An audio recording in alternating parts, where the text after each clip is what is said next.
Okay, and is everyone able to see the slides that are up? That's okay. Well, I'm so excited to have you. I'll just say officially, welcome to the What's for Dinner 3-day, I'm calling it a pop-up training. So we'll be live today, tomorrow, and Friday, and then you'll have access to the material until the 21st, and then it goes away because I have something else really exciting that I'm going to be sharing. And just getting started, when I was thinking about what to put on the materials, I picked this photo because I was laughing. I had a friend that did a photo shoot for me for business stuff, and I was cracking up. She was telling me jokes to make me laugh.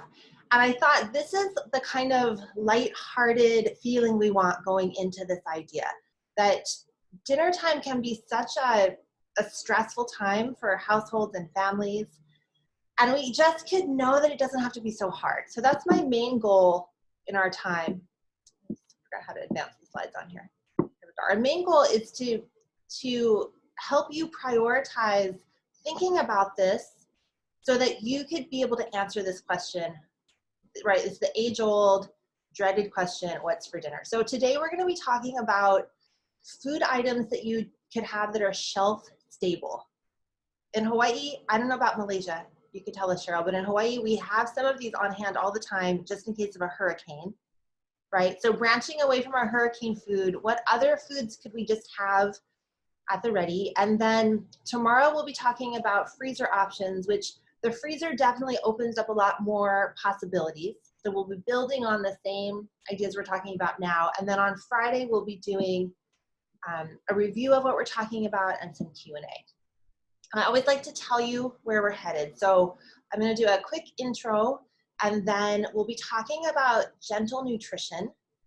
And we'll do this over the course of today and tomorrow. I'm going to introduce you to, if you don't already know, about the My Fuel Mix framework, which is the way that I teach eating. And then we'll get into the pantry basics and the inventory. I'm going to share with you this new course that I'm putting together. You're the first to hear about it, the Stress-Free Eating Blueprint. And then I'm a teacher, so of course I'm going to give you some homework. So a little bit about me for some of you that don't, if you don't know me and people who are watching the recording. I'm a registered dietitian, and I realized this morning when I was prepping that I've been in practice for 11 years. I always think it's a decade, but it's 2021. So I've been in practice 11 years. I've been teaching nutrition classes even longer. Gosh, now that I say 15 years, but it's probably 16 or 17. I am really passionate about helping people have healthy relationships with food and their bodies, and kind of opening up what it means to be healthy, and that it's not all quinoa and kale and a treadmill, right? There's so much more that happens. So that's a little bit about me. Let's go ahead and get into the material. Wait, I have more to say about me, about diet culture. I made a little video just to kind of introduce this topic in our site. So if you haven't watched that yet, I would invite you to watch it. But just so you know who you're spending the next few days with, I have a really strong bias. And I'd like to say this right away. I live near a hospital. I hear the sirens going, like they're amplifying. I have a strong bias that our culture is, we get it totally wrong about food and bodies, that we're so focused on other people's food and other people's bodies and being really perfect with eating. And I actually think that eating is really private territory. And I practice a non-diet approach because diets for weight loss make people gain weight. They don't make any sense. And a little fun fact about me, I've never been on a diet. Diets never made sense to me. I grew up in a family of dieters. And I watched them lose weight and gain back more weight. I watched them talk about everybody's diets. So I come at this with a kind of a unique experience. And because I haven't participated in dieting, I'm able to teach a whole other way. Like, what does it look like if we're not dieting, and how you could have ease with your eating. So I have an agenda and a mission to really unwrap or dismantle diet culture and how it's caused harm, and that we could kind of take back practices that are really good for our health. And of course, if somebody has a medical diet, That's what dietitians were meant to do, help with medical diets. I do more nutrition counseling, so I'm not as much in a clinical setting. I have a lot of work with eating disorders and a whole different arena. But if we think about the way that dieting has interrupted food making, meal prep is a whole buzzword. Like when I ask clients, what does meal prep mean? And they say, oh, that means I have to cook all my food on Sunday and put it in little boxes, and that's all I get to eat all week. And it has to be boneless, skinless chicken breast and broccoli and a grain. And I'm like, by Friday, you're still eating that? I'm tired of hearing about it, just listening, right? There's an idea that it has to be this big, huge shopping, big cooking, and not always really foods that are very enjoyable. And so often what happens, the way that the diet framework or mentality has gotten in, I would say it's kind of hijacked this, is that somebody who's been on a diet, diets promise everything. They're just tricksters and they don't deliver. What they deliver is harm long-term, but they promise if you just follow this plan with these foods at this time, it'll work. And so what clients have told me over the years is that they would buy, sorry, I'm distracted by this. All these, can you hear all the sirens going by? I try to pretend they're not there and then like, it's right outside my window. I just always think that people are getting rushed to the hospital to get help. Not serious, they're just on their way for help. The hospital's like 3 blocks away, that's why. Okay, so what clients have explained to me that has made it hard for them to know how to meal prep or to even like it. I have some clients that just say, I hate being in the kitchen. They've had really unsuccessful experiences. So what would happen is, and I think that if you haven't done this for a diet for weight loss, it could be relatable just in wanting to start a new way of doing meal planning, right? You have this big motivation, like I'm gonna pull out the recipes and make the lists and it'll be so great. And then after a length of time, it just all falls apart because life gets in the way and somebody ate the ingredient you were gonna use, or it went bad, or you didn't have enough, or the power went out. I mean, all kinds of things interrupted. But what I hear a lot from clients is that they bought food that they didn't really like or they weren't very familiar with because it was part of their diet or this very healthy food. They might have spent a lot more money. In Hawaii, food is really expensive. So buying different foods that are a lot of money, and then they put all this effort into making the food, and then the food didn't taste good because it was diet food. It's like missing all the flavor. And it was designed for this weight loss purpose, but there wasn't much pleasure. And so the amount of energy they put into the planning and the prep, they were really disappointed. And so they have this memory of like, this kind of cooking wasn't very fun. I also hear, so there can be resistance or just like bad experiences with prep. So I just like to always remind people, our bodies need to be fed regularly. And if we can have some ease in how we put together our food, it creates a little space where it just gets easier. To me, it doesn't make sense to do all the cooking on one day because it won't be fresh 5 days later, right? I cook for myself. So I tend to make 2 different things that could last for 3 or 4 days. So I kind of have breakfast, lunch options. So I might do more food prep twice a week, but not always. Sometimes I plan ahead and do a big cooking of foods that could go into the freezer, right? I might do a big pot of chili or beef stew, something like that. But so I just always like to acknowledge how this culture of diet and exercise has kind of commandeered just really good health practices. And so even though I don't put people on diets, I still like to encourage people to eat vegetables, and I call them plants, right? Eat the fruits and the vegetables and the grains and the leaner meats and the foods that support our health without it being connected to weight loss. People tend to have more success. And just that meal prep it doesn't have to be overwhelming. You don't have to do big shopping every time you go. I've worked with that a lot with clients because they would feel so overwhelmed by this big shopping list. And so we would just work on like run into the store and get 5 things, come out, go home, make it, success.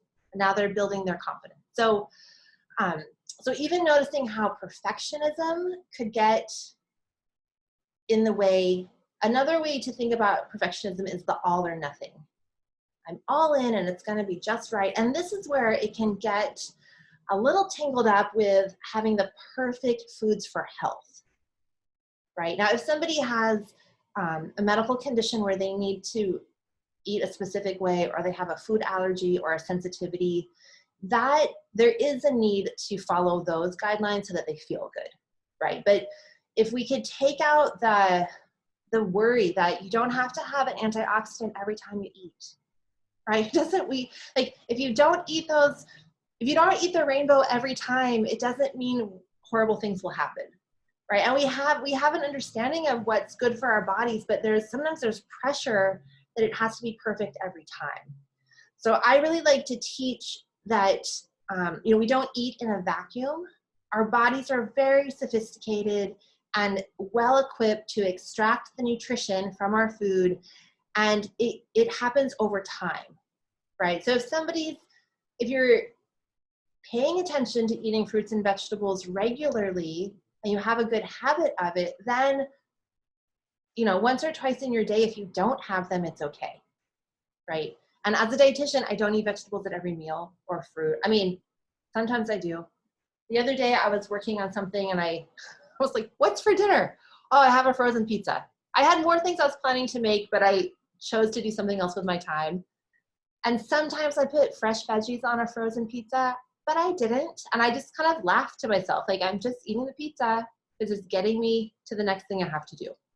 So when we remember that we can have a plan to help us get these things that are good for our body most of the time, it leaves space for it to not be perfect. It also leaves space to have some fun with our food, right? To choose things because they taste good, they're satisfying, and like there's a place for all of it, right? One meal or one snack doesn't hurt our health. It's really the patterns and the habits over time. So I like to talk about this as having grace with our eating. So instead of all or nothing or black and white thinking, right? I've heard in the therapy world before, like, be in the gray. And to me, gray sounds very drab. So I think grace sounds like a place where you practice. A friend said this to me the other day. She set an intention for the year of trying a new recipe every month.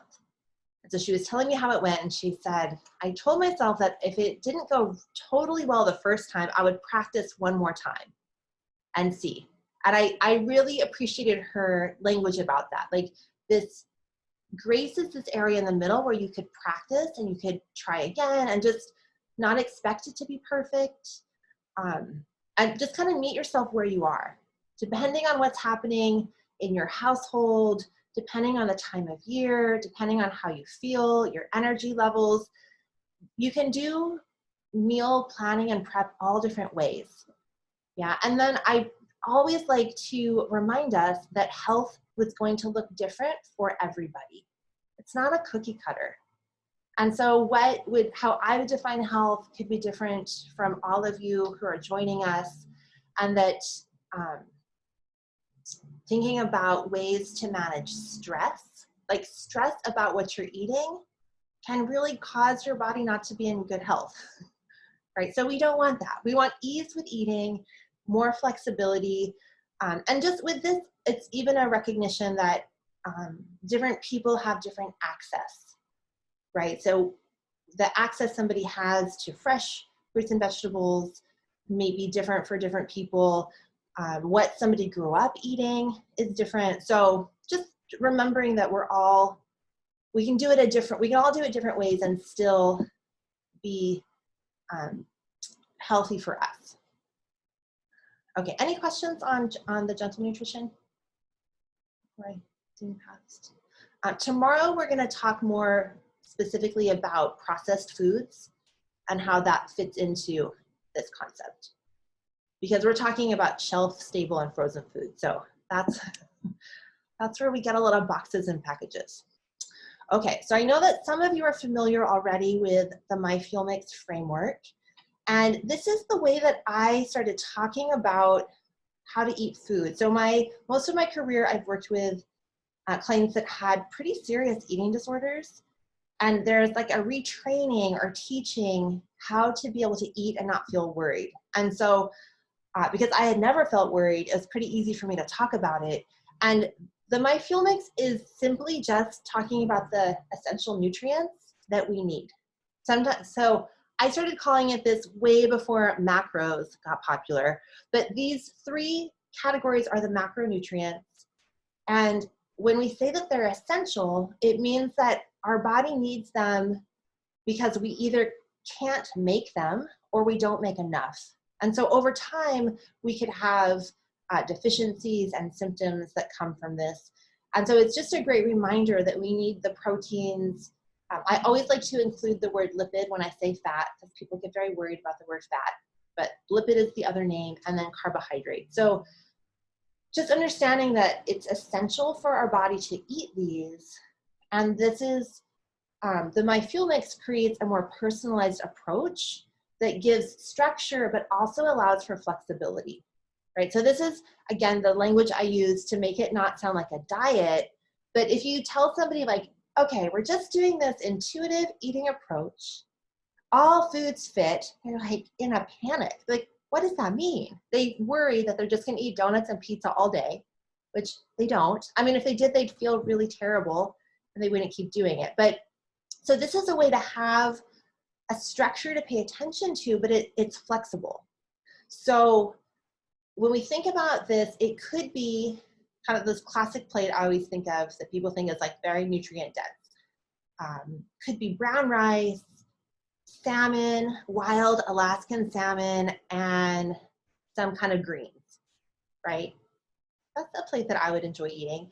MyFuelMix could also be chocolate chip cookies fresh out of the oven with a glass of cold milk, right? It just opens up, the possibility. And these three together will help regulate what I like to call the big 3.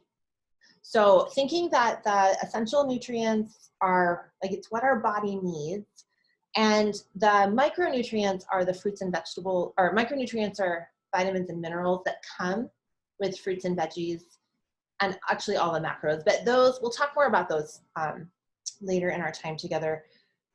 But if we focus on the big 3, like, so the MyFuelMix 3, just to recognize that making sure we add protein and fat especially helps us feel full. So if you can identify that you're hungry, being able to know that you're full and stay full for a length of time, it's really empowering and helps people feel in control with their eating, right? Because there's nothing more annoying than eating and then you're hungry again. So if I was really hungry right now and I just ate an apple and then thought I'd be good until lunchtime, I would be very hungry and grumpy. But if I had that apple with some peanut butter or yogurt or cheese or nuts, it would keep me full longer. So regulating hunger is helpful because getting full, staying full, and then feeling your hunger helps you know it's time to eat again. And of course, all of this means someone has to actually be paying attention. Right? Just eating the food doesn't mean all of a sudden you know. You have to keep asking your body, what do I feel? How do I know? And then, super cool, when we eat these different macronutrients, the MyFuelMix 3, each one releases different chemicals that make our brains happy. So we get dopamine, serotonin, and endorphins. And that to me is just a reminder that our body was designed so that when we feed ourselves, we get feedback. Yes, this is good, keep feeding, right? So some people may not notice this as much, but this is part of why certain foods really make us feel happy, special sweets or different things, or a couple bites of something, you're like, oh, that was so good. But even just to recognize that it helps mood. I mean, if you're having a really bad day, eating your FuelMix snack doesn't mean it's not a miracle cure, but helping stabilize mood over time. Yeah, and then the last one is that it helps regulate blood sugar. And I'd like you to think about that as also saying energy levels, right? So when we think about what it feels like in your body when your blood sugar gets really low, probably most of you would recognize, like usually people say they feel irritable, tired, grumpy. If I'm really not paying attention and I didn't eat enough, this doesn't happen so much now because I'm home. Because thankfully I can do all my work from home. So I'm in this little space all the time. But when I used to pack my food and I'd be in my office and sometimes I didn't pack food that kept me as full as I expected. So I wasn't trying to undereat. I just didn't fill up enough. And then before I had time to eat again, I could start to get a headache because my blood sugar was too low. And usually for me, if I pass that point of no return, it'll turn into a migraine even after I've had food. So just noticing that if you have a dip in your blood sugar, it can take a little time to recover and how that could affect energy levels. So when we eat these three together, it helps keep our blood sugar more stable and steady. So it doesn't rise as high. So that's why even the example of cookies and milk, if you didn't have the milk that had the protein, your blood sugar would get higher after the cookies. But having milk with it helps your blood sugar not get too high. So it doesn't have that sugar, you don't have that really quick rise and then a crash. Because the crashes in blood sugar keep our energy really low and it can be hard to recover. So having the combination of the three can help you have more steady energy, more steady blood sugar. And of course, the way that our bodies are designed, we need rest. So even if you have energy as you're working, more concentration, you're able to do it, you're still gonna feel tired. Sometimes I teach at the University of Hawaii and sometimes students will say, but I'm still so tired. I'm like, I think you're just tired because you're not sleeping. I can't help you with that one. But focusing on this can really be a game changer. So when we're talking about what's for dinner, I'd like you to think about doing it within this framework because it could help you have a game plan that makes it feel easier. And I usually don't talk about numbers with people because I'm very careful to not prescribe certain calories. I think our bodies are good at all the accounting, but I do for protein because protein is hard for people to get. It can be, protein foods sometimes are more expensive. They're just like more high maintenance. They have to be cooked or heated up or kept cold. Usually our carbs are really easy to get,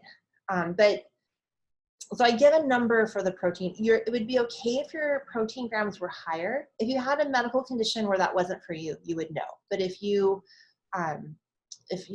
kidneys are functioning and it's not a concern, it could be plant proteins, animal proteins, a combination of the two. But just having that as the anchor for how you're putting together meals and snacks.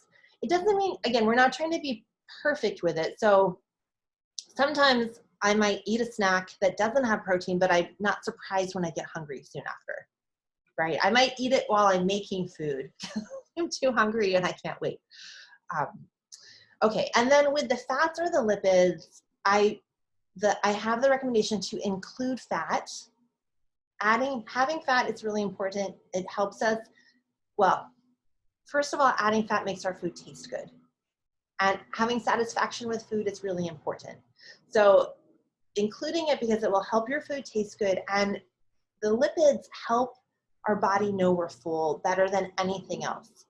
Lipids send the strongest satiety or fullness signal to the brain. And so when you have practice with this, even if you have something that's higher fat, your body will tell you when you're done and you'll be able to pay attention. So make sure you're including fat. And then the pay attention says, not all fats are the same. Pay attention to how your body feels. Pay attention to your blood work, right? If a client comes to me and they have really high triglycerides, which is something I'm going to pay attention to because that's a risk for heart attack or stroke, right? The high cholesterol levels. Then we're going to look more closely at the choices that they're making that have fat, right? So a common one in Hawaii, we have a lot of people enjoy some high fat meats for breakfast. And so if someone's eating those higher fat meats really consistently, we could trade some out for other options and that could help lower their triglyceride, right? So the pay attention is do pay attention to your lab work. If you're not sure, go get your blood work done because your body will tell you what's happening. And then also pay attention to how you feel, right? So I don't eat a ton of fried food. I've never been somebody that made fried food at home. I lived in Texas for 10 years and people fry foods, right? They get like the deep fat fryer. And I always thought, it's such a mess. I'm not very good at it. I'd rather just go get the fried chicken at the place where the people are really good at it. Or there was a place in Austin, it's probably still there, the Catfish Parlor. And they just had fried baskets. It was like baskets of fried stuff. Hush puppies, French fries, catfish, really tasty. And I had a friend, and when his parents would come from Mobile, Alabama, it just cracked me up. They came from Mobile to Austin, and they would get the food that they loved in Mobile. So we'd go to this fried place, and it was so yummy. But I really paid attention to how my body felt after I ate it. And over time, I would start sharing it with the people that I would go with. Like we'd get the big entree, and I would get a baked potato or a side salad because I didn't feel good if I just ate fried food, right? So the paying attention is how do you feel, what's happening in your blood work. There's a lot to it. So we do want to pay attention to something that would promote heart health, but there's still a place for fried stuff. And then with the carbohydrate, we want to think about eating variety and being mindful. So variety is really talking about where are we getting fiber, adding the whole grains. If somebody has really high added sugars, lots of sweet drinks, I would invite them to add more water. You know, instead of saying don't have the sweet drink, I would say let's drink more water. And then over time, they notice that they feel better. So just noticing that in this framework of like, it's a non-diet approach, but we're still interested in ways to take care of our bodies and and our body will give us good feedback. Another thing I want to say about carbs, with sugary things, I know for my own body, when I eat sugar, I feel tired. So if I was hungry for donuts, I wouldn't have donuts and then think I was going to sit down and do paperwork because I would be so sleepy. But I might enjoy donuts on a Sunday afternoon when I'm not doing any work and I'm just a little restful and sleepy and it doesn't matter. And maybe I can take a nap, right? So even noticing the feedback from our body can help with these things. Okay, we are on to the pantry basics from making your My Fuel Mix dinners. And when I was thinking about this, I grouped it into these different categories, and I put a special one for prioritizing protein. That's like a tongue twister. Prioritize protein, because it tends to be the hardest. But if you think of it first, everything else will fall into line. And then we're going to talk about things that are in boxes, cans and cartons, dry goods, and jars. So I'm going to stop the screen share so I can pull up the handout. Oh wait, before I do that, I want to just show you, let me pull this one up.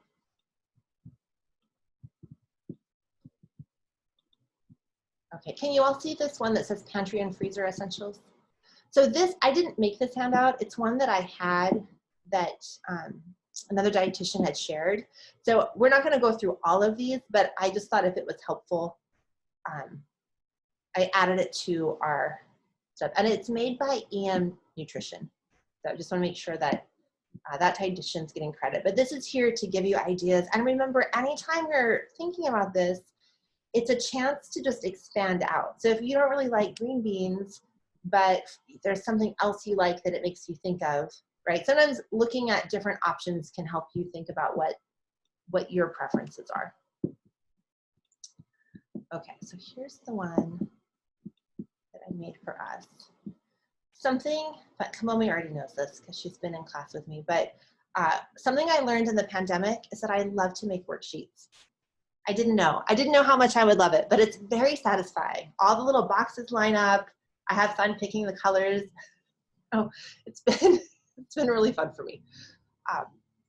Okay, so with this one, I'm just gonna quick go over some things to think about, and then again, we'll talk about the health ideas related to processed foods tomorrow.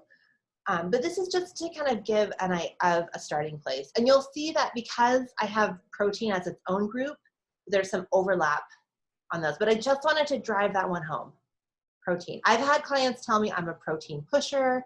They're like, Jen, always with the protein. And then something they eat and they don't feel well. I'm like, where was your protein? They're like, protein, I forgot. So it's intentional that I'm a little weighted heavy on protein, only because it takes some practice to figure out how to get it and how to get enough, and then notice how you feel when you do or you don't. So we want to prioritize protein, and I just put a variety of things. Some are things that we eat here in Hawaii that I grew up in California eating Spam. So I don't know if other people eat this, but we, because we live in the middle of the Pacific, we have different canned meats that are very popular. Oh, the one I forgot to add was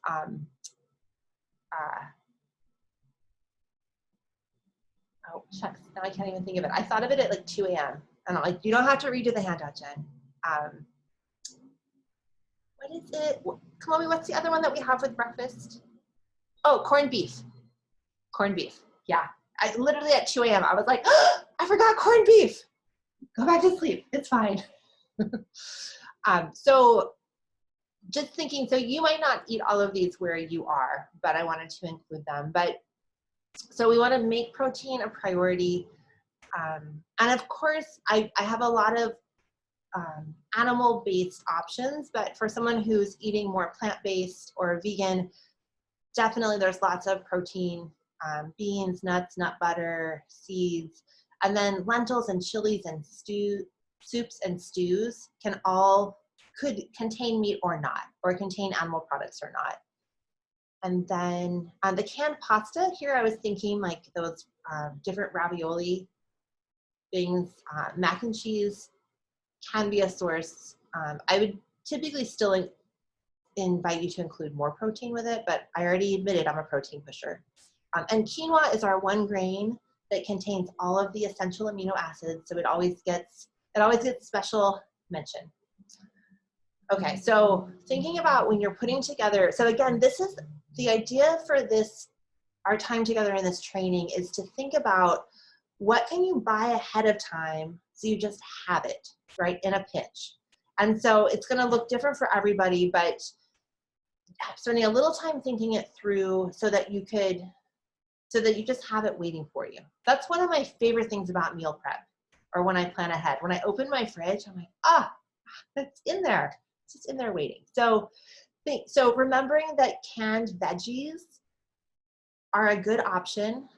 I didn't say this yet, but this course came out of, the idea for this specific training came out of the planning I was doing with clients during the pandemic, especially those months, you know, April was a weird time for food. That was remember in March when we thought it was only going to be 2 weeks?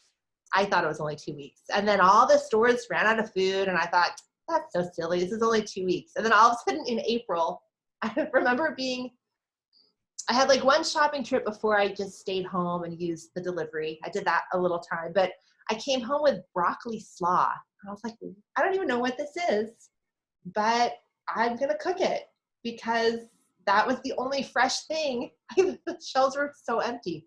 So I was doing a lot of talking with clients about what's healthy, what do they like, what can they eat. And so really to just normalize that getting our plants from cans or different cartons is a good option, right? We're still eating fruits and vegetables. So thinking about which ones you like. I have a client her son will always eat, well, he's older now. In the past, he would always eat canned corn and black beans.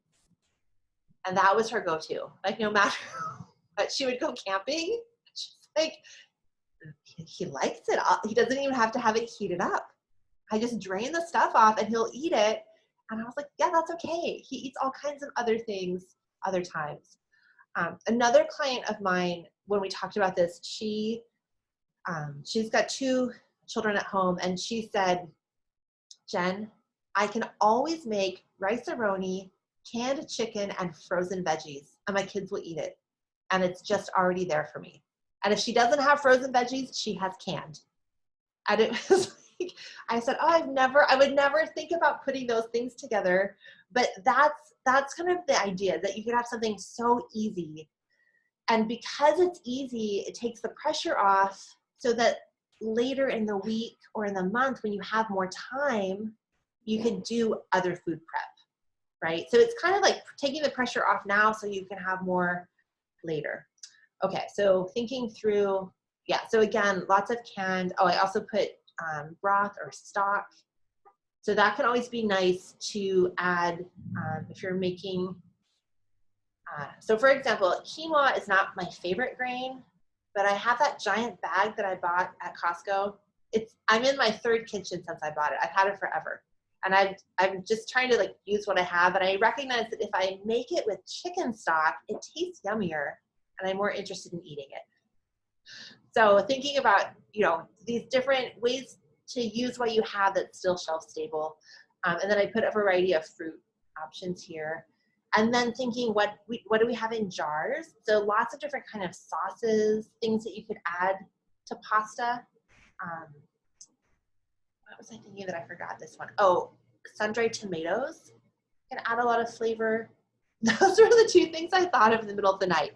Corned beef hash and sun-dried tomatoes. I was like, you just have to call it. It's okay. Not trying to be perfect.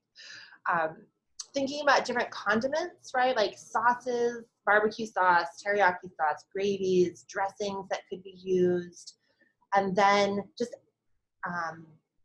different ways to get fruit. So even a fruit spread, it's still fruit. So adding that to something, jam, peanut butter, almond butter, sunflower butter could go on here too.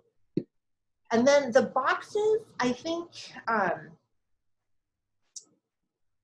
there's a lot here. We, as dietitians, we've always taught people a method for shopping, like how to navigate the grocery store. You guys already know what I'm going to say. Stay in the perimeter, right? That's where all the fresh things are.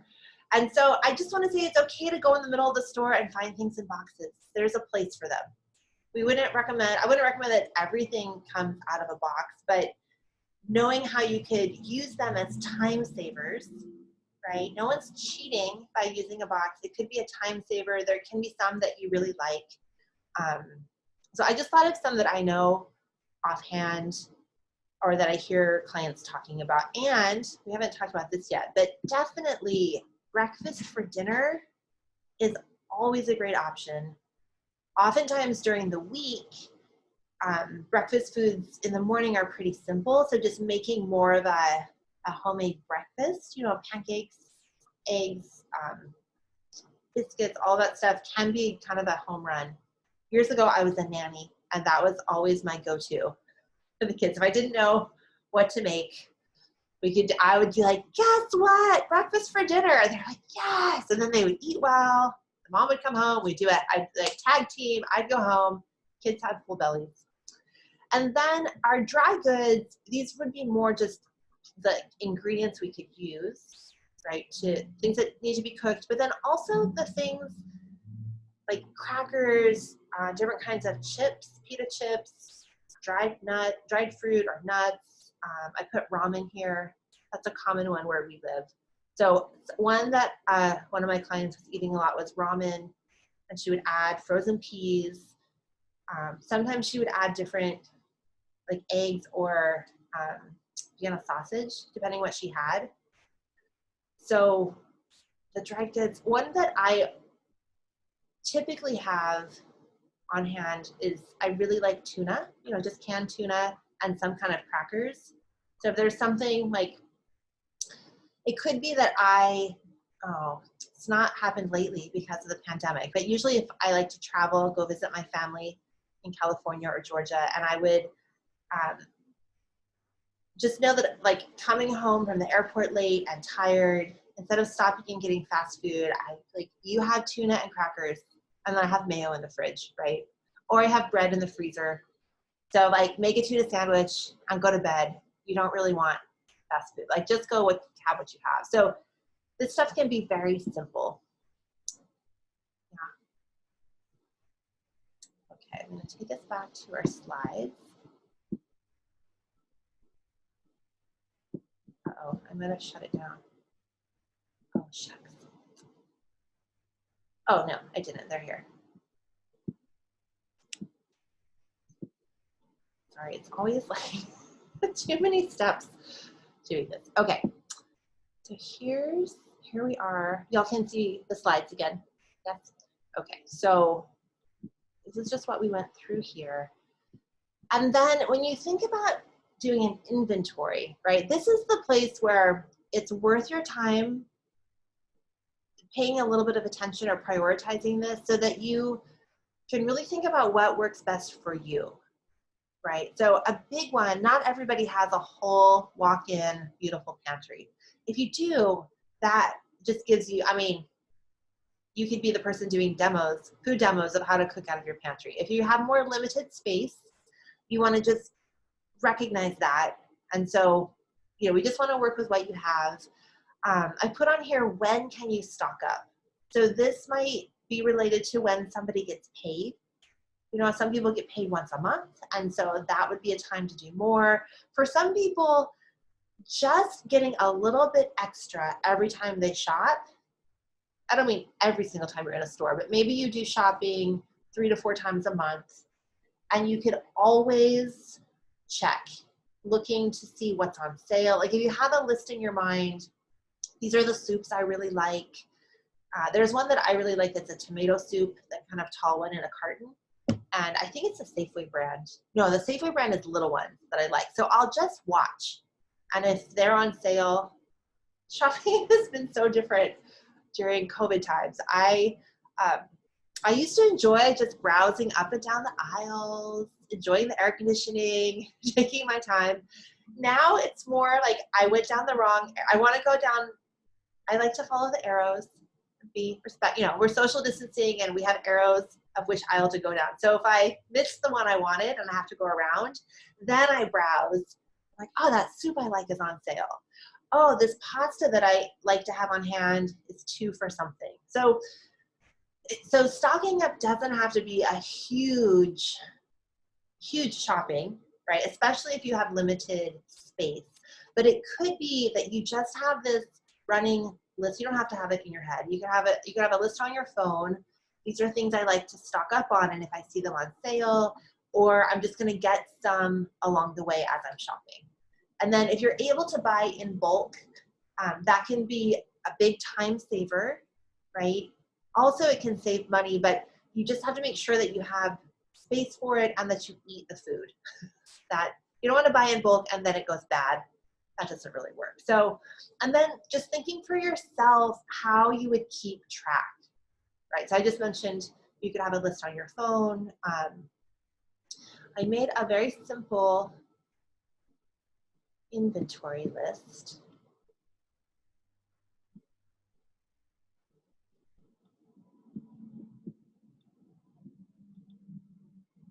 Okay, so this is a pantry inventory list that it just has those 5 topics that we had on the pantry sheet, and it's made, it's fillable. So you could type in it. You have to download it to your computer to be able to fill in the bubbles. You also could print it out and hand write on it. You can make copies, but this could help you get started. What are the things that you like to have? Sometimes there are foods that I forget about, and then I'm like, oh, I forgot how much I liked pickles. And earlier in the pandemic, it was something when I was ordering online, which is so weird. I would order online for delivery and the food was always smaller containers than I expected, but it was different ordering that way. That's not how I usually shop. So I remember I got pickles and I was like, pickles are so good. I forgot how much I like them, but it was the tiniest little jar.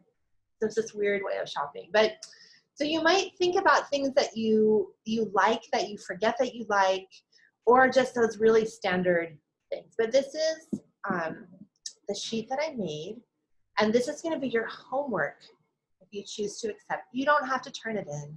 You're not getting a grade. But if you needed a little motivation, you could work on it today before we meet again tomorrow.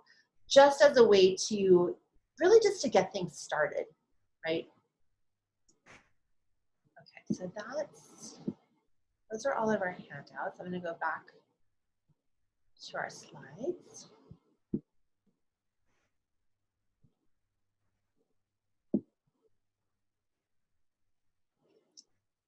So just again, a big one is to know what you have. All of us, I know I've done this, you're not sure what you have, and so you buy more, and then you get home, and you're like, oh, I do this with beans. I have a whole love affair with beans. As a dietitian, I just learned early on that they're a great way to add fiber, good way to add plants. So I eat them a lot, and I like to have variety. But what will happen is all of a sudden, all I have are black beans. I'm like, Jen, you did it again. You forgot the garbanzos, right? And then I don't want to eat them because I'm tired of eating them. So even something like that of the variety that we're choosing. So having some kind of system.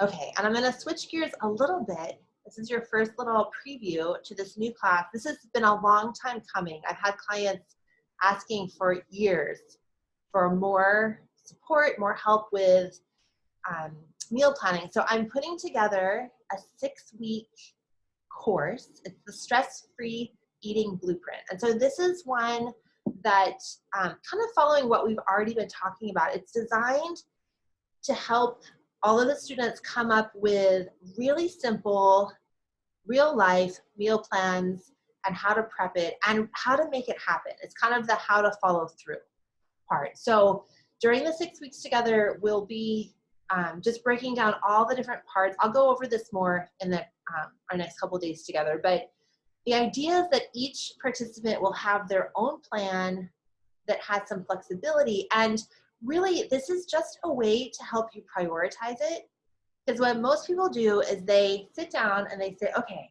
on Saturday I'm going to figure out my whole meal planning for my life and I'll get it all set, and then it takes more time. And then you forgot that you have to actually have a plan for how to shop or when to shop. Or you forgot that when you do a lot of cooking on one day, you're tired the next day, or you're tired of cooking, or it made so many dishes that it took twice as long as you thought, and that was stressful. Or you ran out of containers to put in your freezer, so you made all this stock and then you didn't know what to do. Like, there's so many different aspects. So we're gonna really break it down. And it'll be, so it's 6 weeks where we do a 2-hour live call that's very much like this format. And then we'll have one day a week where we just do a question and answer. I'm a professor, so I call it office hours, but that's just because I like these little words. Then I also have put together some really great bonuses. I have a dietitian on Kauai that's going to talk about shopping on a budget. And she is so good at this. She finds things at Walmart that I would never have I would never, like, if you paid me to go find it, I would say Walmart doesn't have that. Like, she comes up with so many different things, and she's feeding 4 to 6 adults, and she does really nutritious meals. So she's going to do a bonus with us where she's actually going to do a little food demo, answer your questions, and just talk about how she prioritizes and does this. She like does meals for $10 for a family of 4. Which is pretty unheard of where we live. And then her name's Anise. Anise is going to join Kayala, she's an RD to be. She's still working on her internship, but she's will be a dietitian soon. They're going to talk with us about the importance of traditional foods, adding cultural foods, and the foods that connect us to our roots. Because sometimes in health, we get away from that. So it'll be different for everybody, but they're gonna do that. And then I feel like one of those commercials, and that's not all. I'm just excited because I got to put it all together. I'm also gonna offer 2 workshops that will kind of address issues that might be specific not to everybody, but we're gonna do one that's a workshop about feeding kids. I'm calling it workshop more because it'll be a little more hands-on, and whoever shows up in the group will probably provide some of it'll be more of a group conversation. So we'll do one about feeding kids, and then we're gonna do another one about what to do if you have allergies, food sensitivities, if you're following a medical diet, if, yeah, those are kind of the main things. So that's a little bit different. That's like a whole special self-care of how to navigate that. So we'll have some kind of it's like breakout sessions, workshops. Okay, so let me move on. I think, how am I doing with time? Oh, perfect. Okay, so I will be sharing more about wait, I want to tell you one more thing about this because I'm excited about it. So we're gonna do 6 weeks together. It starts the last week of February, goes through March. And then in April, I'm gonna start a meal planning group that will be, Kamomi, it's the one I thought I was starting in October. And it's not gonna be ready till April. But the idea is that after we go through this time together, we'll have ongoing support. So it's gonna be, it'll include a membership to Eat Love, which is a really lovely meal planning service. Yeah, Cheryl knows about Eat Love. See, nodding your head. Yeah, from Jen. So I'll show you this stuff in the next couple days. But you'll get access to Eat Love, which has lots of recipes, shopping lists, and they've improved it. You can make your own recipes, change ingredients. So the membership will be, or the meal planning group will include Eat Love. Once a month, we'll do a 2-hour workshop together where it'll be kind of a group time to talk about what's working, what's not working, and a little bit of time for you to actually work on your meal planning. Because if we don't carve out the time, for me, if I don't carve out the time and have accountability, I don't get things done, right? So my intention is to create a space where we can talk about it and people can work on it. And then we'll also have a private Facebook group so that throughout the month, everyone can be talking, and I'll set up a recipe folder so we can share recipes. So the idea is we get your blueprint set up, but then there's gonna be an ongoing way to keep supporting each other. So this is the stuff I get excited about as a dietitian. Okay, so your homework for today, if you want to do it, is to play around with your pantry inventory worksheet. And remember that the goal is to keep it really, really simple, right? Just like those examples that I shared, super simple, and just keeping to dinner ideas, but remember breakfast for dinner is also an option. But just to help you keep it, you don't have to think about like every combination you could make out of the pantry, just something that you could have. And then brainstorming ideas for the My Fuel Mix dinner. So that really is making sure you're getting your protein and seeing if it's balanced. Any questions on your homework? No. Okay, and the whole goal of this time together is to give you some peace of mind, right? That meal planning and prep doesn't have to be so overwhelming. And that really nice principle that when we plan ahead or we do something ahead of time, then our future self gets to have a little peace about it, right? So sometimes when I think about this idea that like the what's for dinner, right? Like, oh my gosh, what am I putting on the table? It can be a time where people feel kind of frenzied. It could be stressful, but the goal is that you could have some ideas of something to make that you plan ahead. So in the moment, it's just easy. And you know that it's nutritious enough. It's what you like. It's what if you have other humans in your house, they'll eat it too, right? So thinking about what's good for your household, your budget, and just getting to that place that like, okay, doesn't have to be so hard. All right, oh, I finished with 2 minutes left. Any questions for me for today?